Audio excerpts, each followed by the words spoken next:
చేస్తున్నారు కదా ముద్ర, ఇవన్నీ పెయిన్ వేస్తున్నాయా? ఎస్, ముద్ర, మంచి ముద్ర చూడండి. దీనివల్ల మనకు అనుభవం అద్భుతమైనది, చాలా మంచి అద్భుతంగా వస్తుంది. ఎవరికైతే నాలుక వెండిపోతూ ఉంటుంది కదా, నాలుక వెండిపోయే రోగం అంటారు, రుచి ఉండదు నాలుక, ఎంత వాళ్ళు నీళ్ళు తాగినా లావారస ఎంగులి లేకుండా ఉండడం, నాలుక ఎండిపోవడం అలా ఉంటుంది. తర్వాత అజీర్ణము, కడుపులో జలతత్వం లేకపోతే ఏమవుతుంది చెప్పండి? జీవితంలో జలతత్వమే. ఇంకో విచారం ఏమంటే ఈ ముద్ర కాకపోయినా వరుణ ముద్ర, ఈ ముద్రను కూడా వేస్తూ చేయొచ్చు, ప్రాబ్లం లేదు. ఇలా చేయండి. నిజంగా మీకు ఏం కావాలో మీరు సంకల్పం చేసి కరెక్ట్ నమ్మకంతో చేస్తే ఖచ్చితంగా మీకంతా మంచిదే అవుతుంది. అంతేకాదు ఇంకొక గుడ్ న్యూస్, అంటే ఇంతకుముందే మీకు చెప్పాను. జూన్ 7వ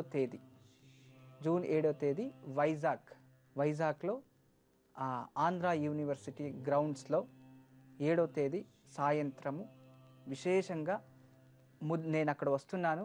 వచ్చి ముద్రాయోగ, ధ్యానము మరియు లక్ష్మీ కుబేర పూజని చేస్తున్నాము. అందరూ ఆహ్వానితులే, వచ్చి ప్రతి ఒక్కరూ పూజలో భాగవహించవచ్చు. చాలా మంచి అద్భుతమైన కార్యక్రమం. అందరూ వచ్చి దీని ఉపయోగం చేసుకోండి, చాలా మంచిది. ఒక మహాసంకల్పం అంటే ఆ రోజు సంకల్పం చెప్పిస్తాను. మామూలు ఎక్కడ పూజలు ఉన్నా, ఎక్కడ ఇది జరిగినా ఒక మహాసంకల్పం. ఆ రోజు మనమందరూ కలిసి ఒక మహాసంకల్పం చేద్దాం. ప్రపంచంలో మన కష్టాలు దూరం అయిపోవాలి, అలాంటి ఒక సంకల్పం. భగవంతుడు ఉన్నాడు, మనమందరూ కలుద్దాం. ఈరోజు ఇక ముద్ర చూపించాను, చంద్రముద్ర.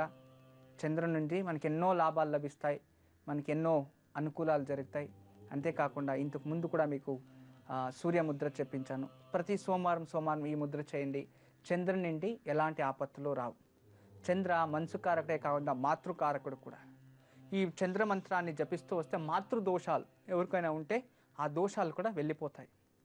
తల్లికి ఏదో ద్రోహం చేయిస్తుంటారు, తెలియకుండా ఏదో అయిపోయి ఉంటుంది, తల్లిని ఎప్పుడన్నా నిందించేసింటారు, అలాగే ఆమెకు మీరేదో తల్లి ఉంటుంది పాపం చెప్పకుండా పెళ్లి చేసుకుని వేసి తర్వాత ఆమె ఏదో నా కూతురు ఇలా అయిపోయింది డిప్రెషన్ వెళ్ళి చెరిపోయి ఉంటుంది. ఆ శాపం చూడండి ఎంత పెద్ద శాపమో, అలాంటి శాపాలు కూడా వెళ్ళిపోతాయి ఈ చంద్ర ముద్ర చేస్తూ చంద్రనామస్మరణ చేస్తే.